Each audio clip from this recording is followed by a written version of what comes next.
Story की शुरुआत में हम देखते हैं कि इस घर की मालकिन सुधा की आज बरसी है।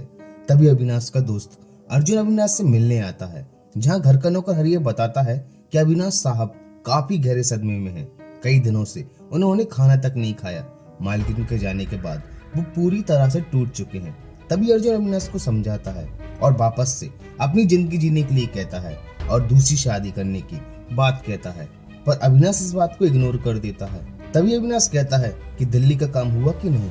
अर्जुन कहता है मैंने क्लाइंट्स को यहीं बुला लिया है, कुछ सिग्नेचर्स की फॉर्मेलिटी है बस, और हाँ मैंने इसी घर में आज एक छोटी सी पार्टी रखी है, तुम्हें जरूर आना होगा। अविनाश को पार्टी में बिल्कुल भी अच्छा नहीं लग रहा था। तभी अर्जुन कहता है अविनाश इस पार्टी में तुम अकेले नहीं हो, वो देख सुधा भाभी भी यहाँ है। अविनाश इसे सुन के चौंक जाता है।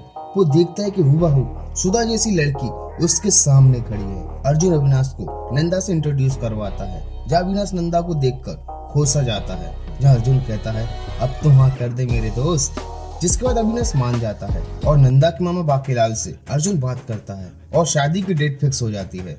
शादी के बाद कई दिन अच्छे से गुजर रहे थे, पर आगे हमें पता चलता है कि अर्जुन ने नंदा की शादी अविनाश से जानबूझकर करवाई थी। ये सब अर्जुन की साजिश थी। दरअसल अर्जुन नंदा के साथ मिलकर अविनाश की दौलत और पूरे कारोबार को हड़पना चाहता था। यहाँ नंदा का नाम भी रीटा था। तभी ये तीनों मिलकर अविनाश को मारने का प्लान बनाते हैं। और एक रात जब अविनाश और नंदा एक पार्टी से लौट रहे थे, तभी रास्ते में किसी की गाड़ी खड़ी हुई थी। जब अविनाश गाड़ी से उतरकर देखता है तो अर्जुन अविनाश के ऊपर हमला कर देता है। जहाँ नंदा रोने का नाटक करती है और जब अविनाश को होश आता है तो पाता है कि वो हॉस्पिटल में है। पर अविनाश इस हमले में अपनी आंखें खो चुका था, उसे कुछ दिखाई नहीं दे रहा था। यानी कि अर्जुन और नंदा का प्लान लगभग कामयाब हो चुका था, पर वो अविनाश को जान से न मार पाए। इसका उन्हें अफसोस भी था और वो फिर से अविनाश को अपने रास्ते से हटाने का प्लान करते हैं। पर अब नंदा धीरे धीरे अविनाश की तिजोरी खाली करती जा रही थी और आए दिन उससे पैसों की डिमांड करती, पर ना चाहते हुए भी अविनाश को उसे पैसे देने ही पड़ते थे। और एक दिन घर का नौकर हरिया किसी काम से अपने गांव चला जाता है और उसी रात अर्जुन और नंदा रंगरेलियां मना रहे थे। तभी अविनाश वहां आ जाता है, जिसे देखकर अर्जुन चुपचाप से वहां से निकलने की कोशिश करता है, पर अविनाश उसे रोक देता है और कहता है कि मैं बिना आंखों के भी तुम दोनों की सच्चाई देख चुका हूँ। तुम दोनों ने मिलकर मुझे अंधा बनाया और अब रंगरेलियां मना रहे हो। तुमने मेरे पीठ पीछे छुरा भौंकाया गद्दार। जिसके बाद अविनाश बंदूक निकालकर गोली चला देता है, पर अर्जुन बच जाता है।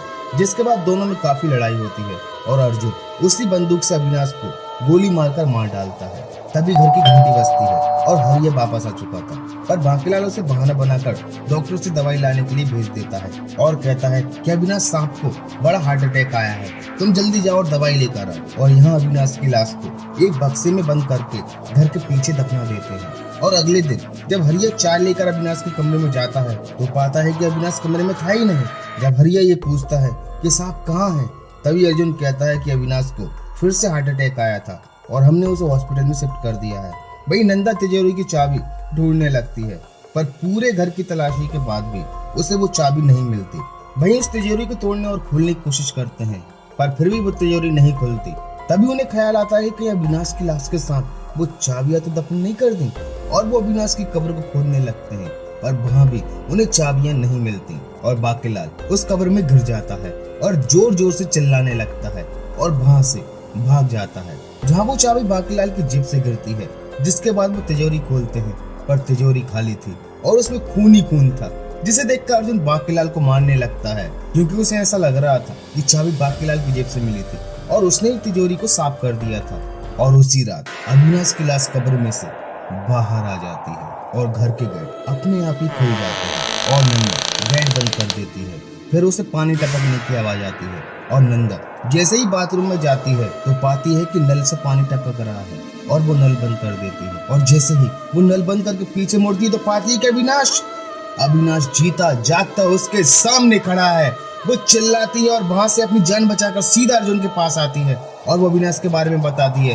जहाँ अर्जुन देखने जाता है तो उसे कोई दिखाई नहीं देता, पर अविनाश के जूते के निशान बाथरूम के फर्श पर थे, जिसे देखकर वो सोच में पड़ जाता है। और अब हर रोज अविनाश की लाश नंदा को दिखाई देने लगती है और अर्जुन अपनी बंदूक लेकर आवाज के पीछे जाने लगता है और अचानक से उसके पीछे अविनाश की लाश आ जाती है। अर्जुन उसे मारने की कोशिश करता है, पर अविनाश अर्जुन का गला दबाकर मार देता है और नंदा का सपना टूट जाता है। और एक रात फिर से नंदा को अविनाश दिखाई देता है और वो फिर से अर्जुन को बताती है, पर अर्जुन इस बात को नहीं मानता और कहता है कि मैंने इन्हीं हाथों से अविनाश का खून किया है, जिसे हरिया सुन लेता है।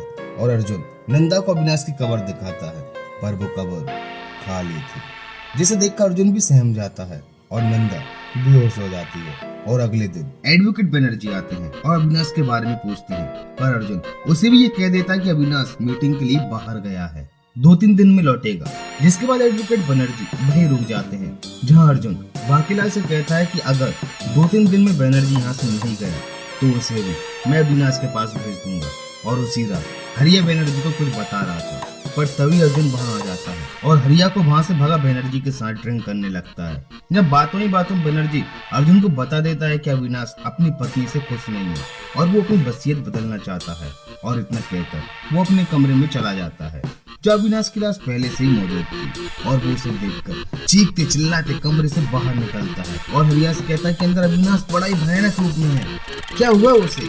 जहाँ हरिया बताता है कि वो मालिक की लाश है, इन तीनों ने मिलकर शराब को मार डाला और तिजोरी की दौलत को इसी बंगले में छिपा दिया। इनकी बात नंदा सुन लेती है और वो जाकर अर्जुन को बता देती है। जिसके बाद बनर्जी पुलिस को फोन लगाता है, पर अर्जुन उन्हें भी मार देता है। जिसके बाद रीटा अर्जुन से कहती है कि क्यों ना हम इस दौलत को छोड़कर कहीं दूर चले जाएं, पर अर्जुन नहीं मानता और कहता है कि इस दौलत को पाने के लिए मैंने 2 खून कर दिए हैं, अब मैं पीछे नहीं हट सकता। और अर्जुन हरिया को ढूंढने निकल जाता है और उसी रात बाकीलाल और रीटा का सामना अविनाश की लाश से हो जाता है और अविनाश बाकीलाल को मारने लगता है और उसे मार डालता है। जिसके बाद अर्जुन भी वहां पहुंच जाता है और उसके सामने भी अविनाश की लाश आ जाती है, जिसे देखकर वो दोनों वहां से भागते हैं और अविनाश की लाश हर जगह उनका पीछा करती है। वो डरे सहमे एक कोने में छिपे बैठे थे, तभी उन्हें गाड़ी की आवाज आती है और अर्जुन हरिया समझ उसे देखने के लिए चला जाता है, पर तभी अविनाश की लाश रीटा पर हमला कर देती है। रीटा चिल्लाती है और उसकी आवाज सुनकर अर्जुन आ जाता है, पर वहां कोई नहीं था। और अगले दिन दोनों वहां से निकलने की बात करते हैं, पर अर्जुन बिना दौलत ले जाने से इनकार कर देता है, जिसे सुनकर रीटा अकेले ही जाने लगती है। पर अर्जुन उसे जाने से रोकता है और रीटा के हाथों से उसका सूटकेस छूट जाता है और खुलते ही उसमें लाखों रुपए और गहने थे, जिसे देखकर अर्जुन पागल हो जाता है और वो रीटा को मारने लगता है। वो कहती है कि मुझे नहीं पता ये रुपए और जेवर मेरे सूटकेस में कैसे आए, पर अर्जुन एक भी बात नहीं सुनता और उसे जान से मार देता है। और वो मरते मरते भी यही कहती है कि मुझे नहीं पता ये जेवर और रुपए मेरे सूटकेस में कैसे आए। और उसी रात अविनाश बिल्कुल सही सलामत अर्जुन के सामने खड़ा हो जाता है। वो उसे बताता है कि मैं मरा नहीं, मैं जिंदा हूँ और ना ही मैं अंधा हूँ। पर अर्जुन कहता है कि मैंने तो तुम्हें अपने हाथों से मारकर तुम्हारी लाश को दफनाया था, फिर तुम कैसे बच गए। तभी बाकीलाल भी वहां आ जाता है और कहता है कि जब मुझे पता चला कि अविनाश की पूरी दौलत तुम दोनं हड़पना चाहते हो और मुझे एक फूटी कौड़ी भी नहीं मिल रही थी, तभी मैंने ये सारी बातें जाकर अविनाश को बता दी और हमने ये नाटक किया। तुमने जिस बंदूक से गोली चलाई थी वो भी नकली थी। कब्र में दफनाने से पहले मैंने अविनाश बाबू को बाहर निकाल लिया था और एक पुतला रख दिया था और रीटा के बैग में जेवर और रुपए हरिया ने रख दिए थे, ताकि तुम दोनों आपस में लड़कर मर जाओ और तुम हमारे प्लान में फंस गए। जिसके बाद अर्जुन अपने आप को गोली मार लेता है और मर जाता है, जिसके साथ इस स्टोरी का एंड हो जाता है। तो दोस्तों, आपको ये स्टोरी कैसी लगी? अगर आपको जी हॉरर शो पसंद है तो इस चैनल को सब्सक्राइब कीजिए और अगर वीडियो पसंद आए तो उसको लाइक और कमेंट जरूर करिए। मिलते हैं अगली वीडियो में and thank you so much for watching this video and thank you so much for watching this video and thank you so much for watching this video.